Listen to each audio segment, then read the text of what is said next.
Хүүхдийг хэрхэн гар дээр авах вэ?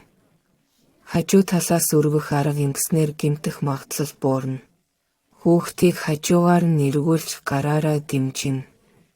Хүүхэд процессод орж ирэхийг хүсээгээд дараа нь аажмаар өөртөө аваарай. Хажуугаар нь тавь. Энэ нь аюулгүй. Хүүхдийг өргөхдөө хажууг нь солих нь чухал. Хэрэв хүүхдэд гипертонус үлдсэн бол буддгийн ашиг сайхан байрлал танд туслах болно. Энэ байрлалд бид хүүхдийг өөртөө нааж хөлсийг нь гидс рүү нүргэдэг. Тийм ээ, энэ байрлал нь хий гаргахыг дэмждэг. Аюулгүй байдлыг санаарай.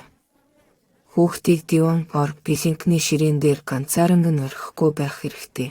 Хүүхэд ямар ч насны байдалд унаж болно. Хүүхдийг гартаа барьж байхдаа бусад зүйлсийг хийхээс зайлсхий. Хүнд зүйлсийг шилжүүлэхгүй, халуун ундаатай аяга барихгүй байх нь чухал. Эдгээр бүх зүйл хүүхдэд аюултай байж болно.